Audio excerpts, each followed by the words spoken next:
So I think that the question here that we're facing at this particular moment in history is the sustainability of our whole culture, which means not just food, but shelter, energy, and other kinds of basic human needs. How do we meet those needs without compromising the future?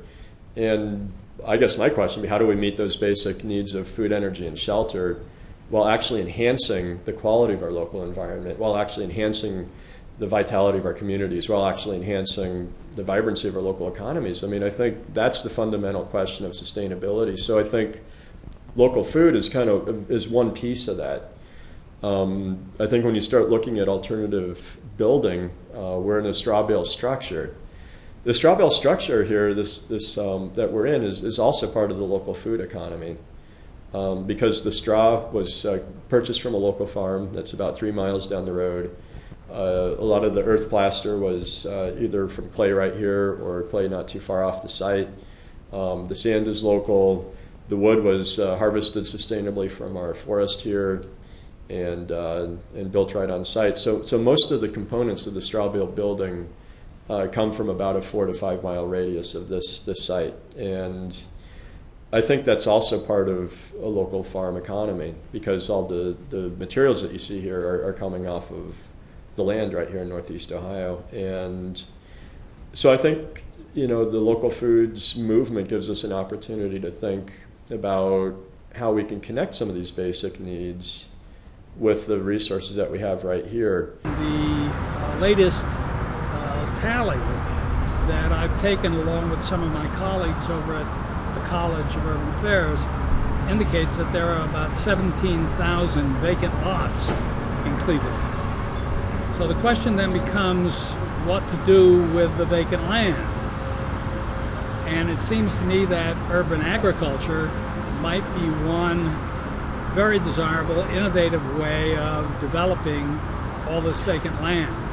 Not only would it be aesthetically more pleasing and neighborhood improving in that respect, but it would also be a means of generating food, fresh food, to the people who live in the neighborhoods at very modest prices.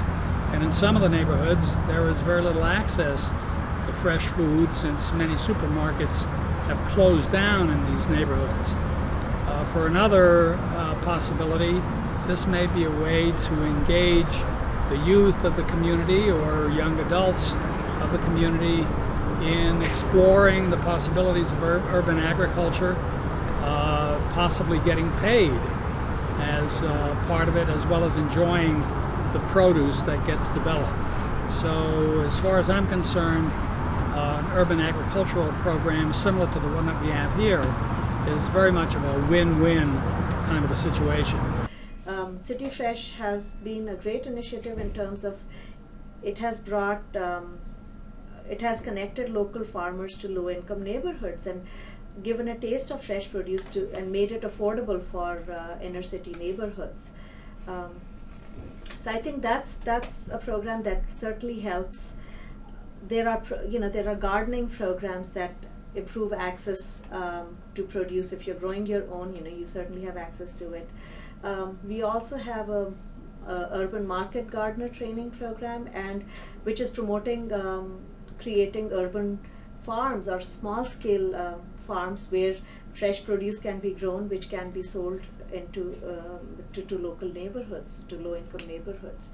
So I think we have to work, if we want people to produce more, to consume more fruits and vegetables, we have to increase access to these to fresh fruits and access to fresh fruits and vegetables in the neighborhoods where we want people to consume more fruits and vegetables. The shrinking city phenomenon has pretty much been identified in a very comprehensive study by the Brookings Institution, which is a very highly respected think tank in Washington, D.C. They looked at a range of 250 to 300 different cities in the United States across the whole country, found that most of them are doing pretty well.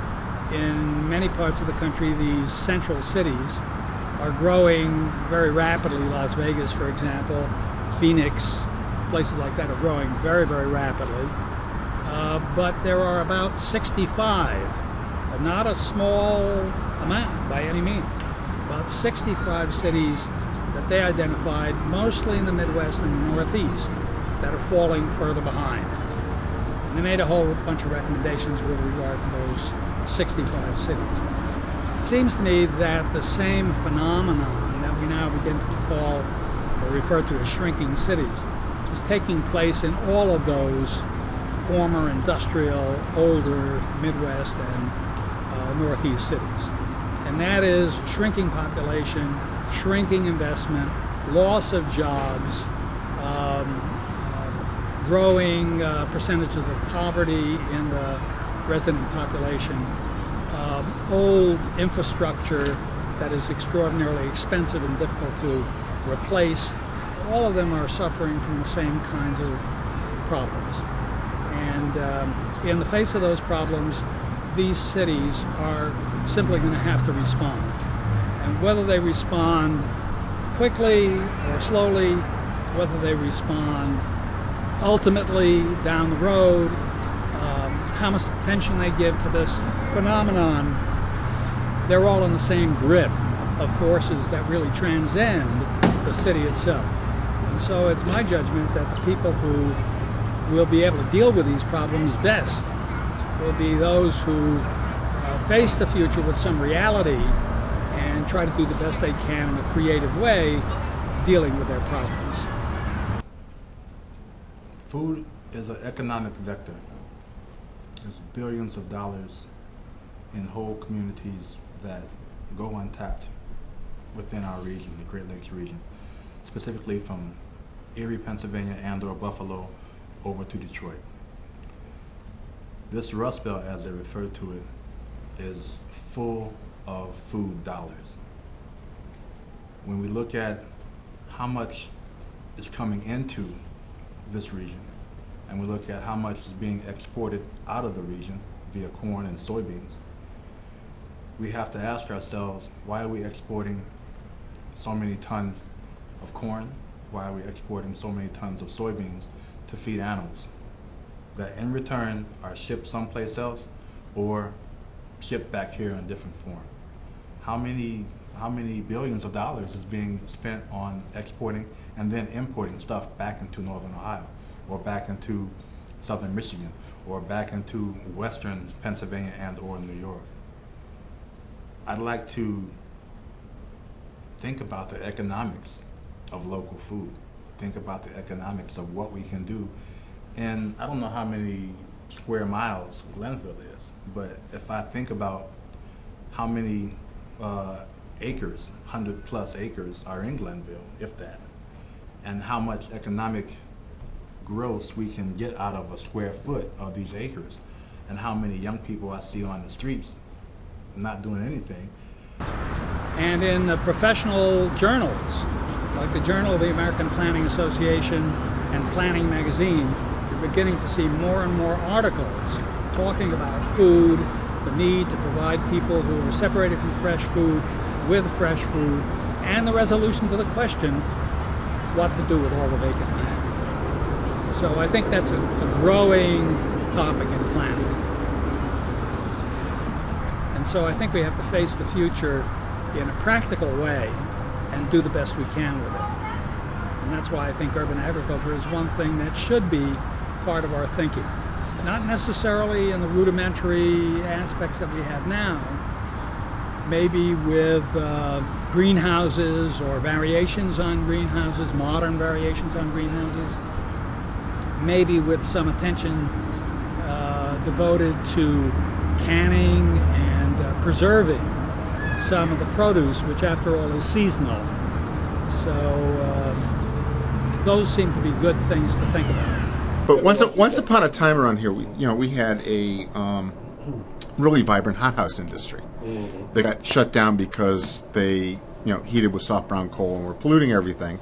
And as soon as their energy prices went up, they couldn't compete and ended. And I've been following a 35-acre greenhouse in Maine. It's run by a Dutch corporate farmers, and they have replaced all of tomato crops from southeast United States during the winter with hothouse tomatoes grown in Maine year-round. And they had a really interesting observation, which is it's cheaper to heat than it is to cool. And the problem they have with tomatoes is keeping them cool enough down south with the cost of the trucking and fuel costs going up and everything else. So they've done a really nice job with 35 acres of greenhouses doing tomatoes. And the market. The only way I think you can grow the market is is essentially figuring out how to take this stuff to scale on the supply side, which means first demonstrating the alternative markets exist and take the risk out of it for the farmer. Second, figuring out ways to extend the growing season, which to me means some sort of hothouse agriculture, because you got to get people with incomes from April through November, early December. Climate change helps us there, by the way. And figuring out an alternative way of heating it off the grid, because you can't do it through electricity. We can't do it through soft brown coal. So to me, it looks like a combination of solar and fuel cell makes sense. Well, can we get to a large enough, what is the scale of the market you need to get scale economies to drive the delivery costs down? Luckily, right, we've got the best model of a world-class small digester sitting at OARDC in Worcester. That's essentially the Agricultural Research Station. And we've got a company in Mayfield that makes small fuel cells.